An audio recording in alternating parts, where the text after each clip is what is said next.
Hoy vamos a hablar de la muerte. ¿Qué pasa cuando el alma desencarna? Cuando el cuerpo físico ya no tiene vida, cuando el corazón no late, cuando ya no se respira. ¿Hay algo más? ¿Hay otra vida? ¿Hay otra cosa después de este plano?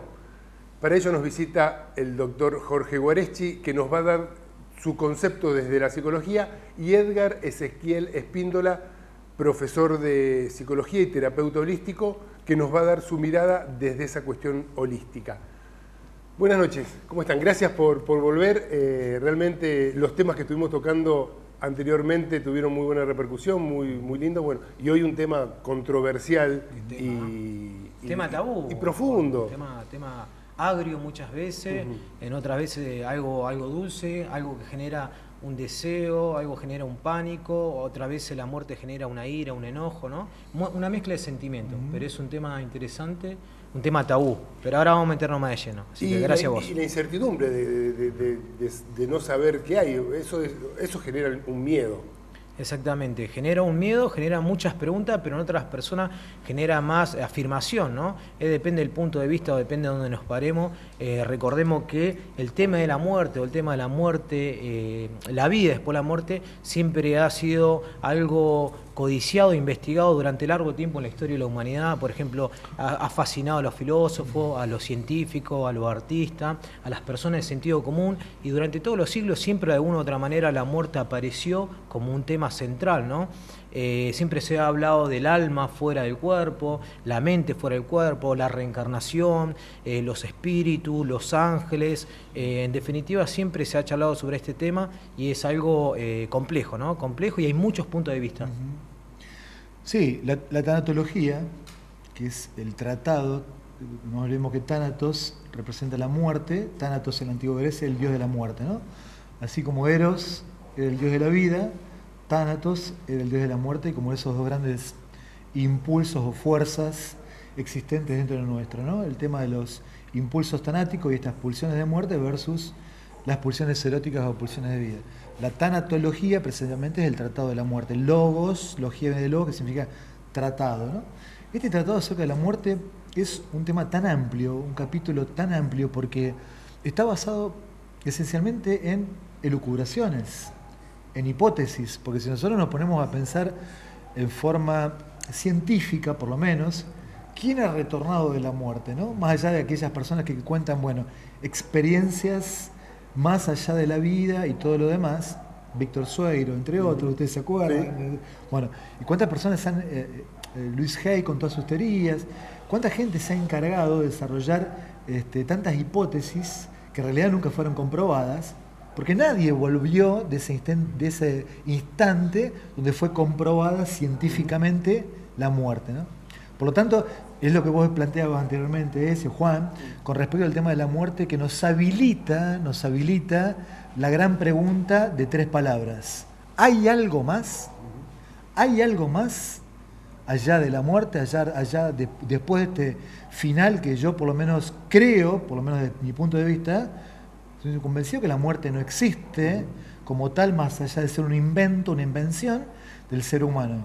Así como yo siempre digo, Dios es el gran invento del ser humano, y algunos me dirán, no, el gran invento del hombre no fue Dios, sino fue el hombre mismo.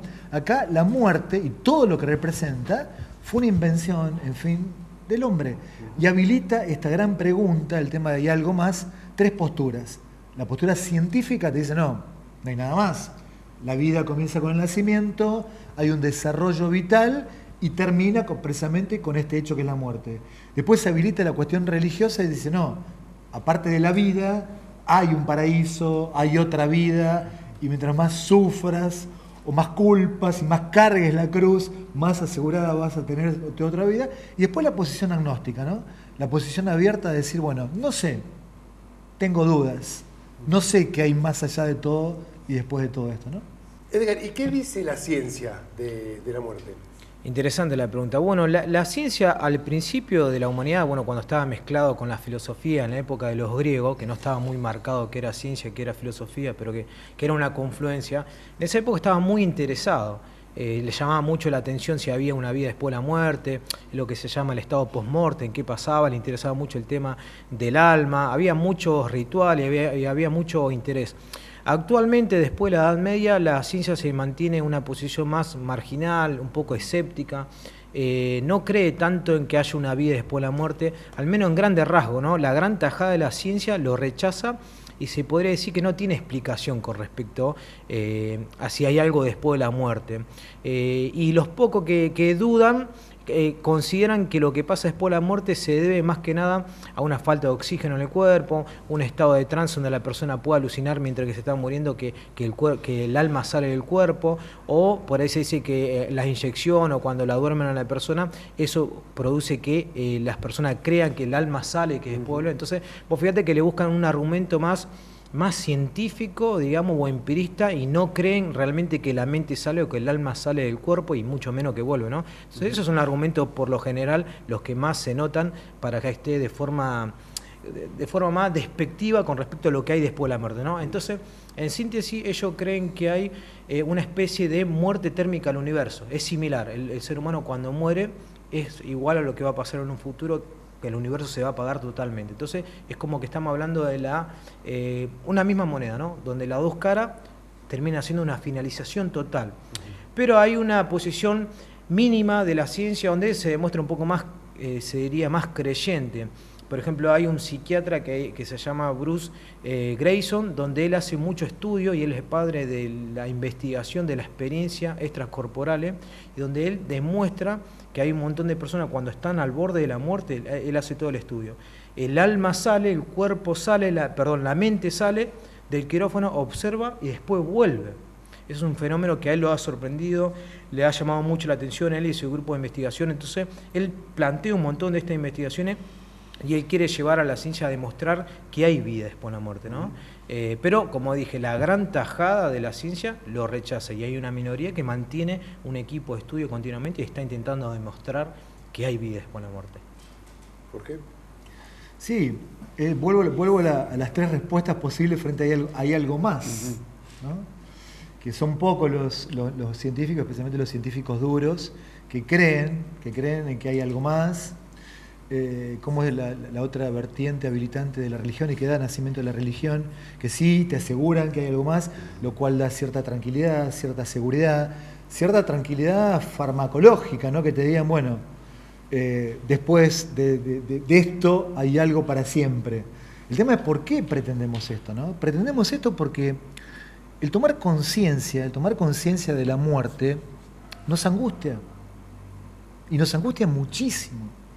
Y tarde o temprano, este sentimiento, salvo que tengas un deceso, un final temprano, esta pregunta siempre se habilita y va a aparecer en cada ser humano. Son dentro de las preguntas existenciales. Sí. ¿De dónde vengo? ¿Dónde voy? Exacto. Entonces, ¿qué hay después? ¿Hacia dónde voy? ¿De dónde vengo? ¿Cuál es el sentido de la vida? ¿Y qué pasa después? Son las preguntas existenciales. Pero la pregunta del final aparece ineludiblemente el tema de la angustia como una condición inherente al ser humano, que muchas veces se le intenta dar una respuesta farmacológica. La angustia no hay que darle una respuesta farmacológica a la angustia. La angustia hay que radicalizarla, hay que darle un sentido diferente, hay que darle un significado diferente, pero no curarla, porque hace la condición humana inherente al ser humano en sí, que es que la angustia, y hay que saber que la angustia aparece frente a la conciencia de la finitud. La angustia no te va a matar, es decir, pero uno sí se angustia cuando toma conciencia de un final. Lo que pasa es que no nos bancamos esa angustia, entonces o la pasamos para el pasado, depresión, para el futuro, ansiedad, o la mandamos con la cuestión tranquilizadora, decir, bueno, me meto en la religión que calma mi angustia y me asegura una vida después de la vida, o con fármacos que me inhiben ese sentimiento y esa emoción básica, humana. Es decir, la angustia hay que permitírsela, hay que resignificarla, hay que saber que si existe la muerte es para que vos tomes conciencia de que tenés que amar esta vida por sobre todas las cosas. Por más que decís, hoy me quiero morir, no quiero vivir, no es que te querés morir, no querés vivir como estás viviendo, y a lo mejor no te animás para un cambio. Es decir, la angustia tiene que servir para amar la vida, no para taparla, inhibirla o decir, no puede ser que esté angustiado. Vos siempre que pienses en la muerte te vas a angustiar. Hoy atendí 2 personas, una de 70 y pico, un hombre, y otro hombre de 80 y pico. Y que ellos venían con una crisis de angustia. ¿Pero por qué? Porque les habían inhibido la posibilidad de hablar acerca de la fin. Y es normal que una persona de 80 y pico de años sienta angustia porque son conscientes de un final.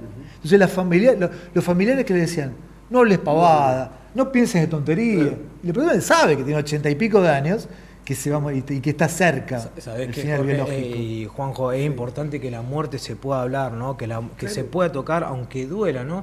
Es algo que no nos han preparado. Mira, fíjate que nos han preparado sobre el lenguaje, nos han educado para la cultura, para la ética, pero en la historia de la humanidad el tema de la educación para la muerte no aparece. No cuesta tanto la muerte. Es uno de los 4 o 5 temas tabúes prohibidos de los cuales no se habla. No podés hablar. Claro. Cáncer, muerte, sexualidad, adicciones de forma profunda y real, agregarle el tema de la soledad. Está mal visto hablar de la muerte, es peyorativo, todavía duele mucho. Y es algo que nos va a llegar en cualquier momento a todos, tarde o temprano. O sea, es paradójico que no estemos preparados para transitar un duelo o prepararnos para nuestra propia muerte o transitar un duelo de un ser querido. Exactamente, sí, y además que la muerte es inherente a la vida, no podemos escapar, lo queremos separar, pero es condición humana. Dice que la muerte está tan segura que nos va a ganar que nos da toda la vida de ventaja. Exactamente, y mirá, fíjate que una muerte, para mí una de las muertes más hermosas de la vida, donde tiene que aparecer una muerte para que la humanidad cambie, para que la humanidad haya un quiebre. Es la muerte de Jesucristo. Aunque uno no sea cristiano, no le gusta el tema de lo religioso, pero cuando apareció esta persona, la historia cambió. Hubo un movimiento sismático, de ahí además se convirtieron un montón de pueblos al cristianismo, nace la democracia, el capitalismo nace de ese lado, te gusta o no te gusta, el comunismo también. Entonces fíjate que toda la influencia tiene que ver con el cristianismo, con una muerte. Entonces fíjate qué paradójico que con una muerte cambia la historia de la humanidad, influencia y todo tipo de cultura prácticamente, ¿no? Entonces, es un solo ejemplo, pero después de... Pero a la vez habla de una muerte y una resurrección ahí. Sí, exactamente. Por eso digo que es inherente. Las religiones, ¿qué piensan de la muerte? Bueno, ahí en ese lado, como hace un ratito estábamos hablando con él, la ciencia lo ve un poco negativo a grandes rasgos, pero la ciencia lo ve más positivo. Ahí sí ya hay un camino donde se encuentran casi todas, al menos las grandes religiones, las monoteístas, la mayoría, y la mayoría de las politeístas también. Todos lo ven a la muerte como algo positivo. Lo ven no como un final, sino como un principio.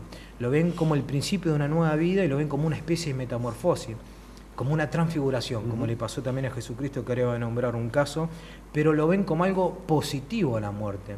Mirá, hay un caso donde Jesucristo, en el momento donde después de que lo decapitan a Juan el Bautista, él está en un momento donde hace la transfiguración. Y en el momento de la transfiguración, él se encuentra con Elías y con Moisés, quienes ya estaban muertos ellos. Entonces, fíjate cómo la Biblia ya relata una vida después de la muerte y lo ve como algo positivo. Incluso cuando Jesucristo también estuvo condenado a muerte y estaban los dos ladrones, a uno le dice, nos vemos dentro de un rato en el paraíso. Fíjate cómo está hablando continuamente de algo positivo la muerte. No solamente los cristianos, los testigos de Jehová, evangélicos, católicos, mormones, ven a la muerte como algo positivo. También el hinduismo, el budismo. En el hinduismo, Krishna le dice a su discípulo Arjuna o Arjuna, en los textos védicos, le dice que quienes siguen a Krishna, la conciencia de Krishna, no van a conocer la muerte. En el budismo, Buda hablaba de la reencarnación. Fíjate cómo te estoy hablando de 3 ejemplos donde la muerte sigue, no es un final. La sociedad teosófica, los Rosacruces también habla de algo positivo, la muerte, porque comienza algo nuevo, una transformación, y la masonería, que hace continuamente apología a la muerte, pero no como como una apología negativa, sino como algo positivo, donde preparan al ser humano un nuevo nacimiento para conocer al gran arquitecto del universo. Entonces, de forma acotada, te digo que todas tienen una confluencia para ver a la muerte como algo positivo y no como el final, sino como un preludio, como un principio para algo nuevo. Sí, yo le agregaría a esto que está describiendo Ezequiel, el tema de la emoción, ya que yo trabajo con emociones y sentimientos y deseos, le agregaría el tema de la emoción miedos. ¿Por qué tenemos tanto miedo al amor? ¿Por qué la gente le tiene tanto miedo a la muerte, tanto pánico a la muerte realmente, bueno, y especialmente cuando uno toma conciencia de la muerte, ¿no? Porque mucha gente dice, no, yo no tengo miedo de la muerte. Y cuando vos tenés 20 años, 30, quizás no, porque está lejos, porque la ves muy lejana, y dices, no, yo no tengo miedo de la muerte. ¿Qué te dice la mayoría? Tengo miedo del sufrimiento, pero no de la muerte. Casi todos te dicen lo mismo, ¿no? Pero cuando te estás acercando, o cuando tomás conciencia, pues sí, pucha, sí, era mentira que no le tengo miedo de la muerte. ¿Por qué le tenemos miedo de la muerte? Porque la muerte, como decíamos antes, esta postura que compartimos con Juan, por más que nos alejemos un poco a lo que sigue después con respecto a la respuesta, los dos tenemos la misma postura con Juan, ¿no? Los dos planteamos que la muerte no existe. Cada uno después dirá por qué la muerte no existe. Pero el tema es que la gente le tiene tanto miedo a la muerte, los que hemos tomado un poco de conciencia, porque representa la muerte el miedo a todo aquello que realmente le tememos más.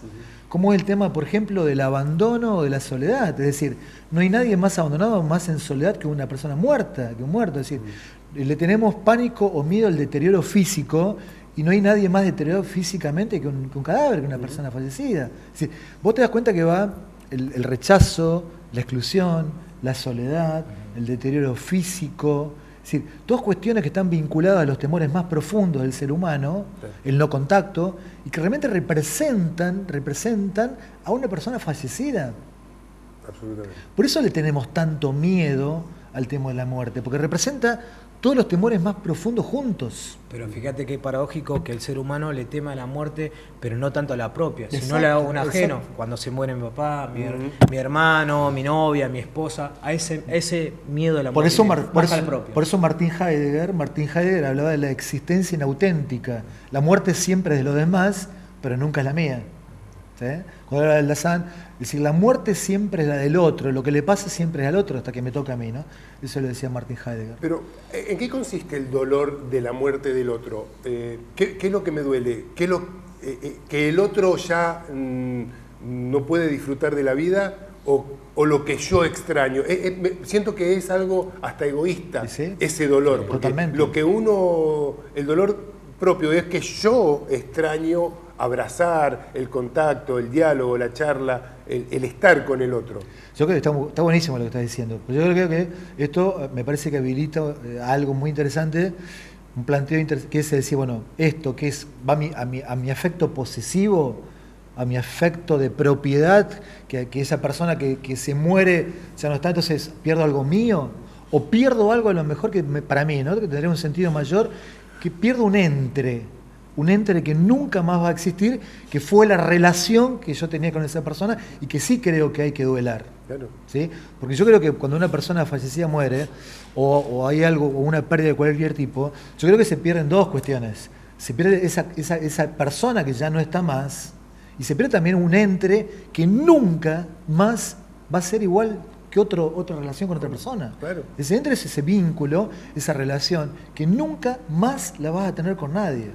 Incluso yo tengo una teoría que cuanto mayor es el dolor, mayor tiene que ser el alivio, porque, o sea, ese dolor significa que hubo mucho amor antes. Totalmente, es así. Que hubo momentos de gran felicidad. Totalmente es así. De compartir, de gran amor. Así es. Entonces, cuanto mayor es el dolor, mayor tiene que ser el alivio, porque por los momentos que se vivieron, en honor a esos momentos que se vivieron. Mayor es el dolor. Más a más, claro. Más es profundo el dolor de la pérdida. Obvio. Más profundo el dolor de la pérdida. Lo que pasa es que también hay que saber que por ahí, como decir, bueno, no sé, una separación, por ejemplo, decir, bueno, ¿cómo el otro ya se olvidó de mí? Y generalmente cuando la persona deja de amar, pierde la memoria. Por más que te duela en tu ego, bueno, ya está. Entonces, pero ¿por qué el otro no está sintiendo la pérdida de la misma manera que sentí yo? Bueno, ahí es interesante porque fíjate lo que nombró el ejemplo de la separación amorosa. Es una de las muertes más feas para el ser humano, el tema de la muerte en el amor, cuando uno pierde a la esposa por separación, me estoy refiriendo. No estoy hablando de una muerte física, sino la muerte de una relación. Eso le cuesta muchísimo. Hay muchas personas que se han quitado la vida, hay otras personas que han perdido peso, que todo lo contrario, ¿no? Entonces, la muerte en el amor lo sufre mucho el ser humano y no está acostumbrado. Porque, bueno, está muy conectado con lo que hablamos en otro programa, el apego. El apego. No nos enseñan a amar y está tergiversado y está mal enseñado el tema del amor. Últimamente vengo trabajando el tema, un libro que es bestseller a nivel mundial que se llama Mujeres que aman demasiado. Y ese libro habla de la muerte, habla de la muerte en la relación amorosa de las mujeres, cómo a las mujeres le cuesta soltar a un hombre, cómo están más que amando, están obsesionadas. Y la autora, una mujer que lo escribe, dice que detrás de ese exceso de amor, entre comillas, en realidad hay una baja autoestima. Y le cuesta soportar la pérdida de un ser querido, pero en la relación, le cuesta aceptar la muerte. Entonces es un problema que por supuesto no solamente afecta a la mujer, sino al hombre, ¿no? Hoy por hoy lo veo más en hombres que en mujeres. Hace 20 o 30 años atrás, este gran bestseller, Mujeres que aman demasiado, fue un boom hace 40 años. Sí, sí. Hoy por hoy yo lo estoy viendo más en hombres. ¿Sí? Antes lo veía más como una cuestión de mujeres, las mujeres. Y hoy por hoy lo veo más como una cuestión del hombre, como lo que vos decías, como hasta llegando al suicidio, por esa separación o por haber sido dejados, ¿no? Eso mismo, es un tema para entrar, el suicidio, o sea, la muerte inducida por propia decisión. O sea, ¿es una solución al problema que esa persona está viviendo? No es una solución. Sí se respeta, por supuesto. Fíjate que la persona que se quiere quitar la vida y se quiere matar, esto está reestudiado, porque hay muchas personas, yo me he topado con muchas personas que dicen que se quieren matar y que no le importa la vida. Te vas a encontrar con personas muy tercas. Dicen, no me interesa, estoy enojado con la vida, estoy apático y por más que diga lo que diga, yo me quiero matar. En realidad ellos mienten, ellos están mal traducidos. La persona que se quiere quitar la vida y se quiere matar el dolor que tiene adentro, claro, lo que lo está mortificando. Exacto. Nunca quiere matarse a sí mismo, sino quiere matar la prisión mental que no lo deja salir, ¿no? El dolor de la ausencia, crucificación que el tiene, dolor de la ausencia, la vida que tiene, la falta del otro, el estilo. Pero no, en realidad no quiere morir. Claro. Y muchas veces no solamente quiere matar, como decís vos bien, el tema de quiere matar ese sufrimiento insoportable que es por la ausencia, la falta del otro. Y muchas veces es una muerte por culpas, o por hacer sentir culpa. O por tu culpa me termino matando por tu culpa, claro. Muchas veces pasa esto, ¿no? O sea, bueno, por lo menos no me da bolilla ahora, pero me va a llevar flores al cementerio, aunque sea, ¿no? Sí, y después está lo otro, la muerte por una cuestión de no me estoy bancando esto, no me estoy soportando, pero ¿por qué? Más allá de porque hay un trastorno que se llama trastorno de personalidad dependiente, donde la personalmente solamente existe si hay un otro que lo sostiene.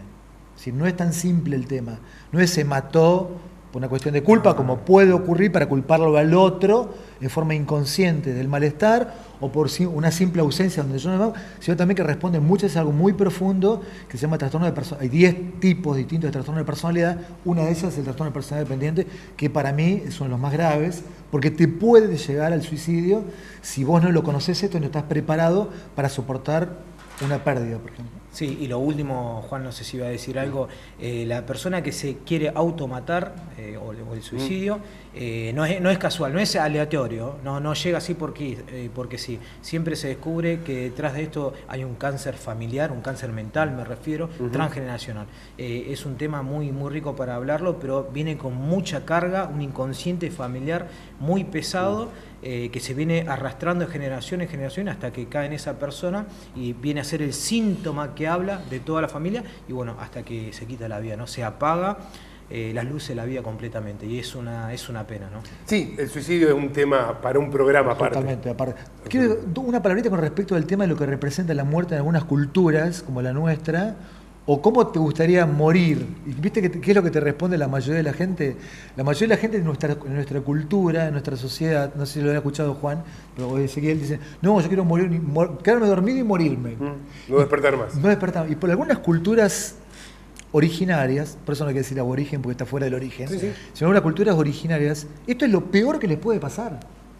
Porque ellos preparan a la persona que sienten que tienen a lo mejor una enfermedad que no hay mucho tiempo y que son conscientes, o a lo mejor una persona ya añosa que ha decidido morir, porque realmente la muerte está muy vinculada en las personas sabias al deseo. Las personas sabias de 80, 90 años hasta eligen cuándo morirse, cuando dicen, bueno, yo hasta acá llegué. Yo he tenido un tío muy sabio, un tío abuelo que 91 años, bueno, yo hasta acá llegué. Yo no lo escuché porque yo habría tenido 20 y pico años. Digo, Y se murió, y a los 6 meses se murió. Mi abuela, con 96 años, también una persona muy sabia, los dos que más han llegado a vivir en mi familia, 96 años, también dice, bueno, ya llegué, y a los 3 meses, sí, las personas sabias hasta eligen cuando morirse, y lo aceptan. No lo pero tienen unos meses donde se preparan. ¿Sí? Nosotros no. Nosotros deseamos una muerte rápida. Quiero quererme dormir y morirme.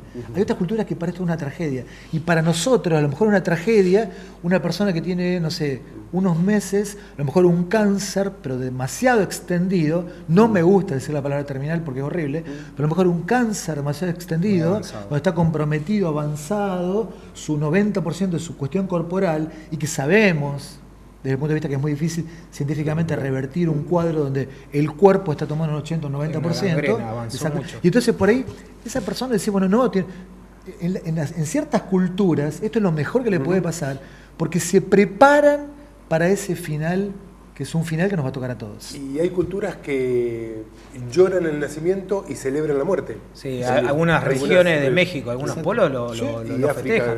Sí, África, la cultura egipcia también en su momento, pero generalmente los pueblos lo ven como algo negativo. Y hay una minoría como positivo. Conclusión, ¿qué pasa después de la muerte?